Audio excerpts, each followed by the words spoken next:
Just about an hour ago, you couldn't even really pass through, but now you're able to. The city has cleared this out today. I spoke to several family members, and as you can imagine, they are still in shock. They say that Damien was in the wrong place at the wrong time, and he leaves behind a 5-month-old son. If you've been in Uptown lately, you might have noticed this security robot. Well, now people are noticing a small pink tiny robot. From work to school, the pandemic really put a spotlight on how crucial internet is to our lives. And a lot of people don't have the right access. The owner tells me that the driver passed out and then drove into the building. It really allowed them to sit down and discuss potential solutions to the problem that a lot of people just can't afford to live here. Solving homicides is no easy task. Rock Hill police say they are constantly reviewing unsolved cases. It's an ongoing crisis facing thousands of expectant mothers across our state. A lack of maternal health care access. If the ordinance is passed, they think this area would be perfect for a social district. It's been a very difficult day for the families inside the courtroom. Attorneys showed body cam footage from the night of the incident, and we're not going to show you that entire video, but we do want to warn you, some of the details in this case are disturbing. But that's where pups like Montana, this 8-week-old pup, comes in.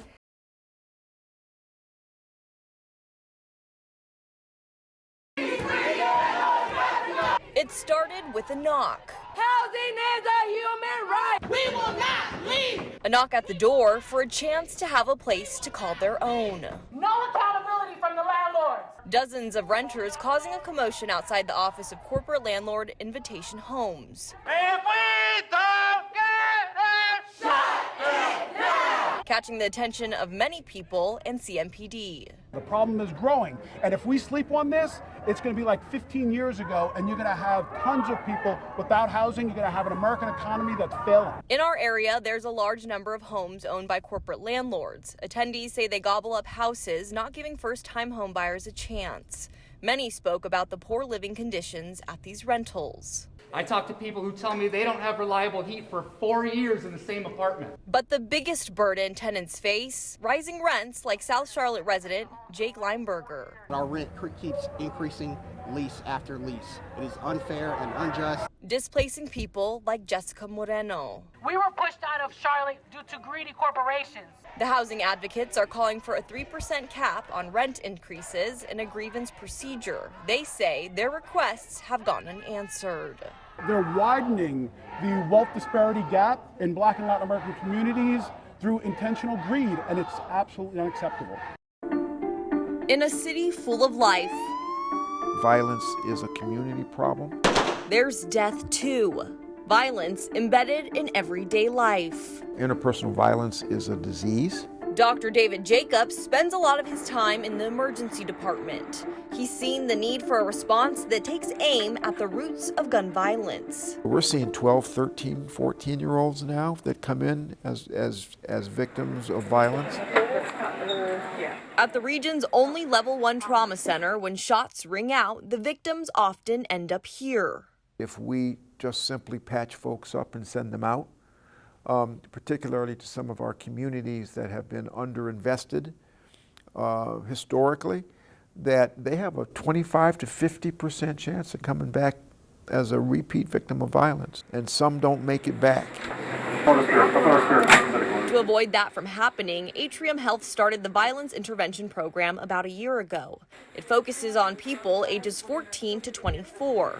Once someone comes in with an injury related to violence, they are paired with someone from the program and community resources. There are some gaps with just some folks needing to get busy, find things that help them, support them at home or at school. It's about rethinking the community's response to violence and to stop the shooting before it starts. Some of the patients we see have completely new lives they have to live. They have to learn to walk again, or they have to learn what life looks like after an injury. So we're able to meet them at a very, very sensitive time for them and teach them how to be strong again. So this is a great solution to show them that they can take power in their lives. Taking back power because violence is preventable, and doctors say it's everyone's problem. On South Boulevard, a shift is taking shape. It's been transformational. Apartments, apartments, and more apartments. Some restaurants too, and more mixed development is on the way.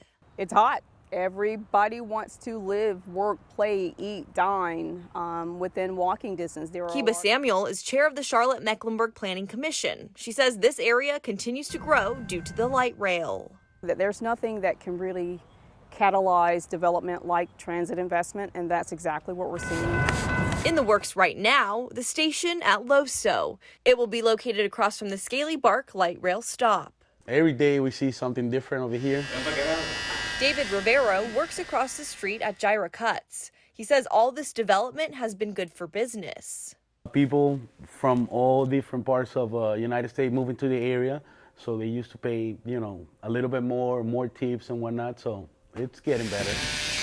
While this business is still standing, Rivero says he's seen the displacement of other small businesses. You see a new business coming up every day. Different ones though, not the ones that we used to. A shift bringing in the new while hopefully keeping a space for the old. Reporting in Lower South End for WCNC Charlotte, I'm Lexi Wilson.